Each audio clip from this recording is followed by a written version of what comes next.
तो चलिए साथियों, अब हम कोशिका वाला जो टॉपिक कर रहे थे उसका दूसरा हिस्सा जो है वो करते हैं। तो हमने डीएनए तक कर लिया था। अब हम कर रहे हैं आरएनए। ठीक है। आरएनए राइबोन्यूक्लिक अम्ल होता है और डीएनए डी राइबोन्यूक्लिक जो अम्ल है वो होता है। तो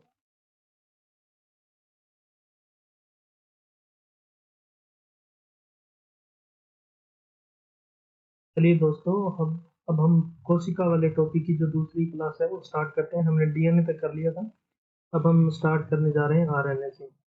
तो आरएनए जो है वो राइबोन्यूक्लिक अम्ल होता है। ठीक है। मुख्य रूप से कोशिका द्रव्य व केंद्रिक में पाया जाता है। ठीक है। मुख्य रूप से जो है वो आरएनए कहाँ पाया जाता है? एक तो कोशिका द्रव्य के अंदर पाया जाता है। ठीक है। और दूसरा ये कहाँ पाया जाता है? केंद्रिक में पाया जाता है। कोशिका द्रव्य में यह टी आरएनए व एमआरएनए के रूप में पाया जाता है। तो ये बात आपको ध्यान रखनी है। कोशिका द्रव्य के रूप अंदर जो है वो आरएनए किस रूप में पाया जाता है? एक तो टीआरएनए के रूप में और एक एमआरएनए के रूप में पाया जाता है। माइटोकॉन्ड्रिया व हरित लवकों में अल्प मात्रा में आरएनए पाया जाता है। तो आपको ये बात ध्यान रखनी है कि माइटोकॉन्ड्रिया में भी आरएनए पाया जाता है और हरित लवकों में भी आरएनए पाया जाता है।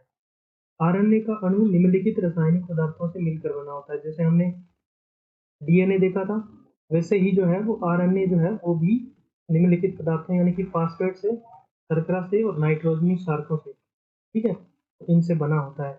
तो यहाँ पर जो है वो आरएनए जो है वो उसमें 4 नाइट्रोजनी क्षारक होते हैं और डीएनए में भी 4 नाइट्रोजनी क्षारक होते हैं। एक तो एडेनिन एडेनिन, दूसरा है ग्वानिन और तीसरा साइटोसिन और चौथा है यूरिसिल। ये बात जो है वो आपको यहाँ पर ध्यान रखनी है। यहाँ पर आपको जो है वो कंफ्यूज कर सकता है, क्योंकि यूरिसेल की जगह डीएनए की जब हम बात करेंगे तो उसमें ऊपर वाले 3 तो यही है, एडेनिन ग्वानिन और साइटोसिन। लेकिन चौथा जो है वो यूरिसेल के स्थान पर क्या है? थाइमिन है। इस बात का आपको ध्यान रखना है।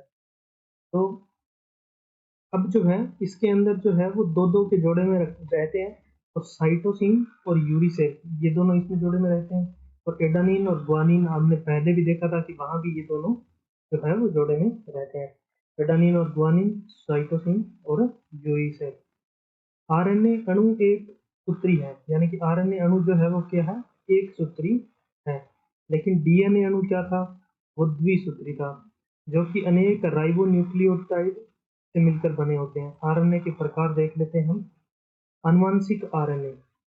आनुवंशिक आरएनए जो है पादप वायरसों, जंतु वायरसों और जीव भोज वायरसों और जिनमें डीएनए नहीं पाया जाता है, आरएनए उनके ये आनुवंशिक पदार्थ की तरह कार्य करता है। मतलब कि जिन पादप के वायरसों में, जंतु वायरसों में या जीव भोज जो वायरस होते हैं उनमें जो है डीएनए नहीं पाया जाता, उनमें डीएनए के स्थान पर आरएनए उनके लिए आनुवंशिक पदार्थों की तरह कार्य करता है। इसलिए आनुवंशिक आरएनए कहते हैं। तो आनुवंशिक आरएनए को आनुवंशिक आरएनए कहने का मुख्य रीजन जो है वो यही है कि यह आरएनए उनके आनुवंशिक जो पदार्थों की तरह कार्य करता है, इस कारण से आनुवंशिक आरएनए कहते हैं। अब है अनुवांशिक आरएनए। ठीक है। नॉन जेनेटिक आरएनए जो है वो किसे कहते हैं? जिन जीवों में डीएनए पाया जाता है, आरएनए उनमें जेनेटिक आरएनए की तरह कार्य करता है। जेनेटिक आरएनए मुख्य रूप से प्रोटीन संश्लेषण का कार्य करता है। किसका कार्य करता है? मुख्य रूप से किसका कार्य करता है? प्रोटीन संश्लेषण का। ये 3 प्रकार के होते हैं। ठीक है। तो एक अनुवांशिक आरएनए है जो क्या है कि उन जीवों में पाया जाता है जिनमें डीएनए पाया जाता है। लेकिन आनुवंशिक आरएनए उन जीवों में पाया जाता है जिनमें डीएनए नहीं पाया जाता। ठीक है। इस बात को आपको दोनों में फर्क जो है वो आपको ध्यान में रखना। फिर उसके बाद में जो ये अनुवांशिक आरएनए है, ये काम क्या करता है? ये काम करता है प्रोटीन संश्लेषण का। किसका काम करता है? प्रोटीन संश्लेषण का। अब इसकी अगली बात ये है कि ये 3 प्रकार का होता है। पहला है एमआरएनए। ठीक है। पहला कौन सा है? एमआरएनए। यहाँ पर एम का मतलब है मैसेंजर आरएनए। अब इस नाम से आपको पता लग रहा है कि इसका काम क्या हो सकता है। इसे दूतवाहक टेम्पलेट पूरक आरएनए के नाम से भी जाना जाता है। आरएनए गुणसूत्री डीएनए से आनुवंशिक सूचनाओं को कोशिका द्रव्य में प्रोटीन बनाने वाले संकेतकों को पहुंचाने का कार्य करते हैं। तो ये बात आपको ध्यान में रखनी है कि जो संदेश वाहक आरएनए जो है, यानी कि जो मैसेंजर आरएनए है, वो जो है वो दूतवाहक टेम्पलेटक पूरक आरएनए के नाम से भी जाना जाता है। दूतवाहक मतलब आप नाम से अंदाजा लगा सकते हैं कि वो किसी चीज को ले जाने वाला, किसी संदेश को ले जाने वाला जो है वो काम होगा उसका। तो आरएनए गुणसूत्री डीएनए से, जो गुणसूत्री डीएनए होता है उससे आनुवंशिक सूचनाओं को, किसको, आनुवंशिक सूचनाओं को, अब देखो डीएनए का काम था संग्रहण का, ये क्या कर रहा है, ये इन सूचनाओं को कोशिका द्रव्य में प्रोटीन बनाने वाले संकेतकों को पहुंचाने का कार्य करता है। ठीक है, मतलब कि ये संकेतक पहुंचाने वाला काम करता है, ये बात आपको ध्यान में रखनी है। तो जो अनुवांशिक आरएनए है उसका एक प्रकार देखा एमआरएनए, दूसरा प्रकार देखते हैं राइबोसोमल आरएनए जो है वो, यानी कि आरएनए। कुल आरएनए में इसकी मात्रा सर्वाधिक जो है वो होती है, मात्रा जो है वो इसकी क्या होती है, सर्वाधिक होती है। जीवन काल इसका लंबा होता है। स्थायी प्रकार का आरएनए है, क्या है, स्थायी प्रकार का आरएनए है। तो इसके जो आरएनए है उसके बारे में जो है वो बात क्या हो रही है, आरएनए कुल आरएनए में सर्वाधिक जो है वो मात्रा होती है, इसका जीवन काल लंबा होता है, यह स्थायी प्रकृति का भी होता है। अब जो है वो टीआरएनए मतलब ट्रांसफर यानी कि स्थानांतरण आरएनए की बात हो रही है। ये अनुवांशिक आरएनए का तीसरा हिस्सा है। विलेय आरएनए भी कहते हैं, कोशिका द्रव्य में स्वतंत्र रूप से पाया जाता है। ये छोटे व कम अणु भार वाले होते हैं। ये क्या होते हैं, ये एक तो स्वतंत्र रूप से पाया जाता है, कहाँ पर, कोशिका द्रव्य के अंदर। ठीक है, दूसरी बात है कि ये छोटे और कम अणु भार वाले होते हैं। ठीक है, टीआरएनए का अध्ययन ग्लोवर लीफ मॉडल कहा गया है। टीआरएनए का जो अध्ययन जो है वो ग्लोवर लीफ मॉडल में जो है वो कहा गया है, ये बात आपको ध्यान में रखनी है। अब आरएनए की बात पूरी हुई, अब हम बात करते हैं जीन की। जीन जो है वो संचरण की इकाई जो जनक के संतानों में पहुंचती है, मतलब कि जो पैदा करने वाला है, जो शुरू करने वाला जो है वो चीजों को, मतलब जो संतति को शुरू करने वाला है, उससे उसकी जो संचरण, उसकी जो मतलब जो सूचनाएं जो हैं उन्हें संचरण की इकाई, मतलब कि उन्हें ले जाने वाला, मतलब कि अगली संतानों में उसकी जो उससे उत्पन्न होने वाली संतानें हैं उनमें पहुंचाता जो है वो कौन है, जीन। जीन की संरचना में परिवर्तन होता रहता है, जीवों के विभिन्न लक्षणों पर नियंत्रण करती है। जीन जो है वो क्या करती है, लक्षणों पर नियंत्रण करती है, क्या करती है, लक्षणों पर नियंत्रण करती है, किसके, जीवों के। जीन डीएनए का वह भाग है, तो एक बात यहाँ पर क्लियर हो गई कि जीन क्या है, डीएनए का एक भाग है। जीन डीएनए का वह भाग है जिसमें एक प्रोटीन श्रृंखला के संश्लेषण की सूचना होती है, कि एक प्रोटीन श्रृंखला है और उस प्रोटीन श्रृंखला का संश्लेषण कैसा होगा, इस बात की सूचना जो है वो क्या होती है, जीन में होती है। जीन डीएनए का वह भाग है जिसमें एक प्रोटीन श्रृंखला के संश्लेषण की सूचना होती है। अब जीन की संरचना देख लेते हैं। तो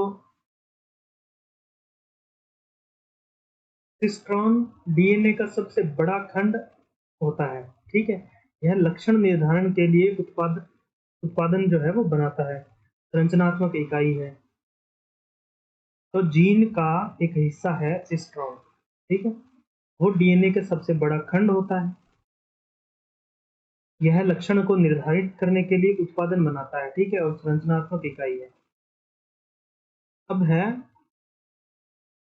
रिकॉन, क्या है, रिकॉन जीन की पुनर्नियोजन इकाई होती है। जीन की क्या होती है, पुनर्नियोजन इकाई होती है। तो हम अब दोबारा से इस चीज को देख लेते हैं कि क्या बात हो रही है, कि एक सेकेंड हम अभी देख लेते हैं।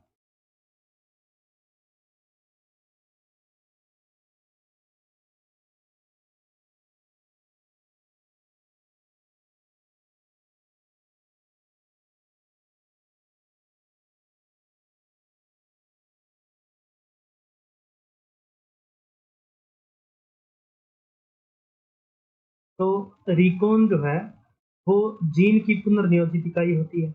न्यूटॉन जो है वो उत्परिवर्तन की क्षमता जीन की म्यूटान में होती है।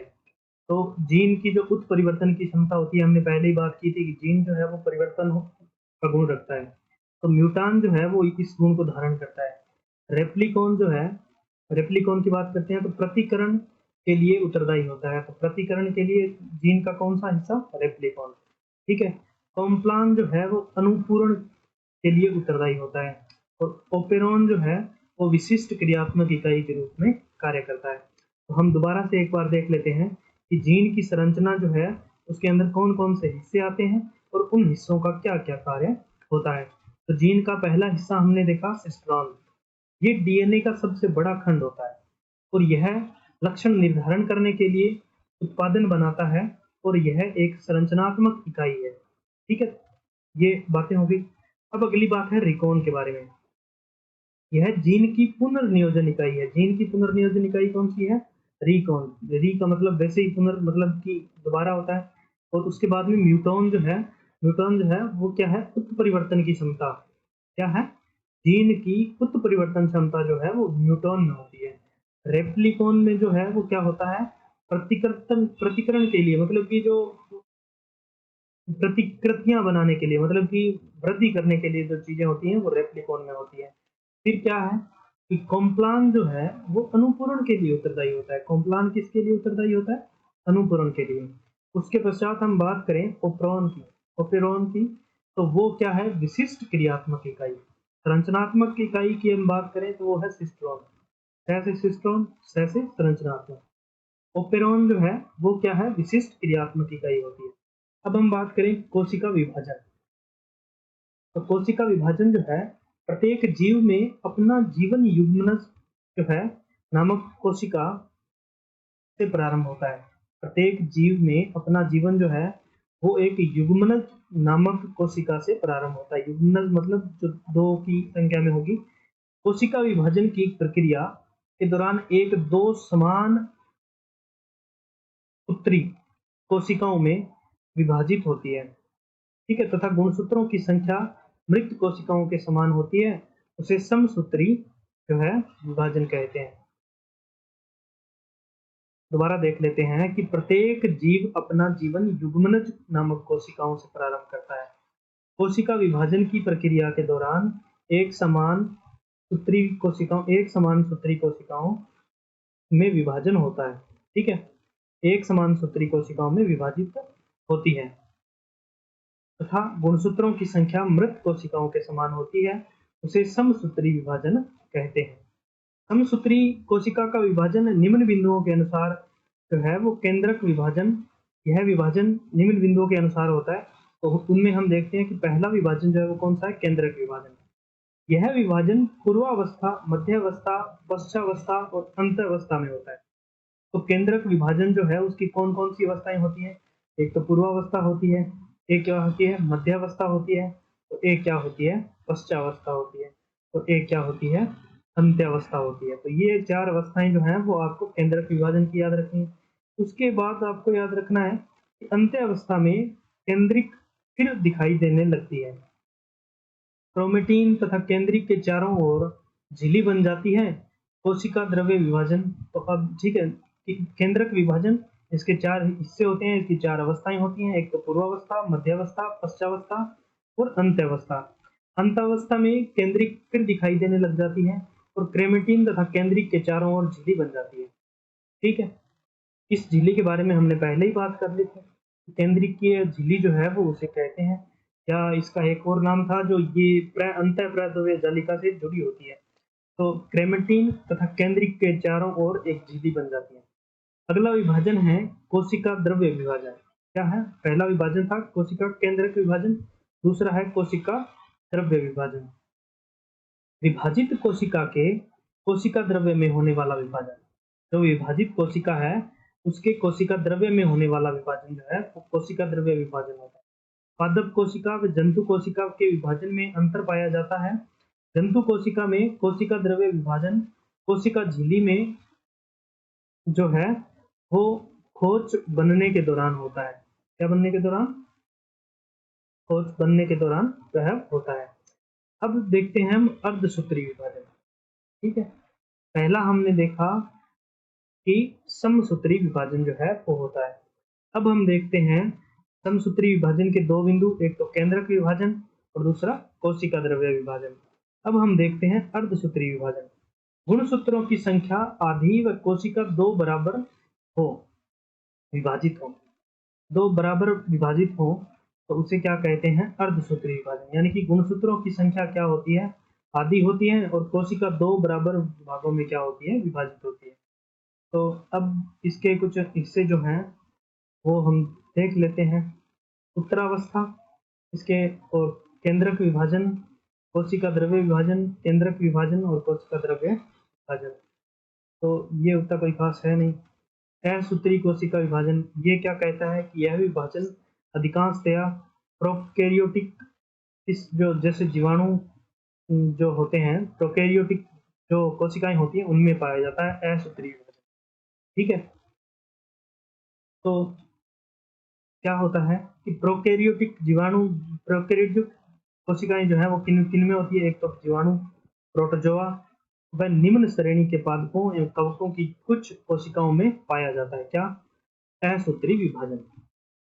केंद्रकीय विभाजन, फिर कोशिकीय द्रव्य विभाजन और एवं इसके बाद कोशिका झिल्ली का विभाजन होता है। तो असूत्री विभाजन में कौन कौन से विभाजन होते हैं? एक तो केंद्रकीय विभाजन होता है, फिर क्या होता है? कोशिका द्रव्य विभाजन होता है, फिर क्या होता है? कोशिका झिल्ली का विभाजन होता है। तो ये बात आपको याद रखनी है। अब क्या दे रखा है कि हमने पहले पढ़ा था कि प्रोकैरियोटिक जीव कोशिकाएं या फिर यूकैरियोटिक कोशिकाएं, तो इन दोनों में अंतर दे रखा है। जो प्रोकैरियोटिक कोशिकाएं होती हैं इनका व्यास या आकार जो है वो छोटा होता है, और यूकैरियोटिक कोशिकाओं का आकार जो है वो बड़ा होता है। अब इन कोशिकाओं में कौन कौन से आते हैं कि ये कोशिकाएं किससे बनी होती हैं? तो म्यूकोपेप्टाइड जो है उससे निर्मित होती है। कौन सी? प्रोकैरियोटाइट। और क्या होता है कि कोशिका भित्ति जो है वो किससे निर्मित होती है? म्यूकोपेप्टाइड से निर्मित होती है, और माइक्रोप्लाज्मा में भित्ति अनुपस्थित होती है। पादप कोशिकाओं में भित्ति जो है वो सेल्यूलोज से निर्मित होती है, और जंतु कोशिकाओं में भित्ति अनुपस्थित होती है। तो ये कह रहा है कि पादप कोशिकाओं में, यूकैरियोटिक जो कोशिकाएं हैं उनकी पादप कोशिकाएं जो हैं उनमें सेल्यूलोज से निर्मित होती है कोशिका भित्ति, और क्या है कि जंतु कोशिकाओं में भित्ति जो है वो अनुपस्थित रहती है। शरीर में दो प्रकार की कोशिकाएं पाई जाती हैं, स्रावी कोशिकाएं और अस्रावी कोशिकाएं। स्रावी कोशिकाएं मतलब जो स्रावी पदार्थ उत्सर्जित करती है, मतलब आगे भेजने वाला पदार्थ जो है वो उत्सर्जित करती है। जो स्रावी पदार्थ उत्सर्जित नहीं करती है उन्हें अस्रावी कहते हैं। इसी आधार पर उत्तक भी दो प्रकार के होते हैं, स्रावी उत्तक और अस्रावी उत्तक। फिर क्या है कि अंतःस्रावी ग्रंथि, इनमें नलिकाएं अनुपस्थित होती हैं, और यह अपने स्रावी पदार्थों को रक्त के अंदर डालती हैं। ये बात मोस्ट इंपॉर्टेंट है कि अंतःस्रावी ग्रंथियों की क्या विशेषताएं हैं कि इनका कोई जो है वो एक तंत्र नहीं होता नलिकाओं का। ठीक है, ये क्या है कि डायरेक्ट जो है वो अपना जो उत्सर्जित उत्पाद जो है वो कहाँ डालती है? रक्त में डालती है। ठीक है, हार्मोन का प्रभाव जो है वो शारीरिक होता है। वही स्रावी ग्रंथियां जो हैं, ग्रंथियों में नलिकाएं पाई जाती हैं, मतलब एक नलिकाओं का पूरा तंत्र होगा। स्रावी पदार्थ को रक्त से बाहर स्रावित करती हैं, और निकलने वाली स्रावी पदार्थ को एंजाइम कहते हैं। बाह्य स्रावी ग्रंथियों से निकलने वाले एंजाइम को क्या कहते, पदार्थ को क्या कहते हैं? एंजाइम कहते हैं।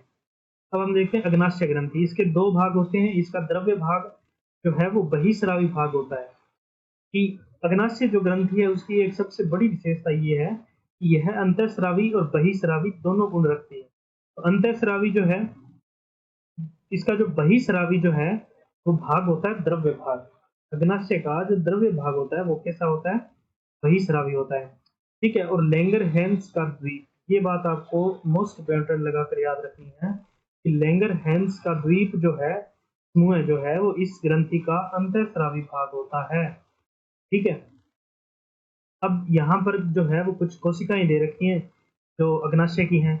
उनमें से अग्नाशय की अल्फा कोशिकाएं, बीटा कोशिकाएं और गामा कोशिकाएं।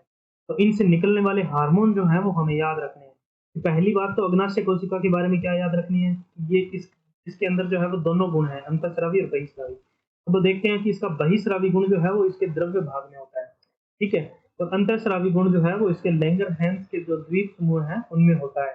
ठीक है, फिर उसके बाद में हम देखते हैं कि लैंगरहैंस का द्वीप जो है उसके ऊपर जो है वो कुछ जैसे सेल्स होती हैं, यानी कि अल्फा सेल, बीटा सेल और गामा सेल। ठीक है, तो अल्फा सेल जो है वो ग्लूकागोन हार्मोन स्रावित करती है। कौन सी? अल्फा सेल जो है वो ग्लूकागोन, अल्फा सेल ग्लूकागोन, और बीटा सेल जो है वो इंसुलिन हार्मोन को स्रावित करती हैं, और गामा जो है वो सोमेटोस्टेटिन जो है वो हार्मोन स्रावित करती है। तो आपको ये सुमेलित में या फिर पूछा जा सकता है कि इंसुलिन हार्मोन जो है वो कौन सी ग्रंथियों के द्वारा, कौन सी कोशिकाओं के द्वारा जो है वो स्रावित किया जाता है? तो बीटा कोशिकाओं के द्वारा। ग्लूकागोन जो है, ग्लूकागोन जो है वो अल्फा कोशिकाओं के द्वारा, और गामा कोशिकाओं के द्वारा कौन सा है? सोमेटोस्टेटिन। ये बात आपको याद रखनी थी। तो ये हमारा कोशिका वाला पार्ट जो है वो पूरा हो चुका है। अब अगर कुछ हिस्सा, कुछ बातें अगर रह गई हैं तो मैं दोबारा से एक छोटा सा वीडियो बनाकर इसके बाद में जो है वो आपको अपलोड कर दूंगा। धन्यवाद।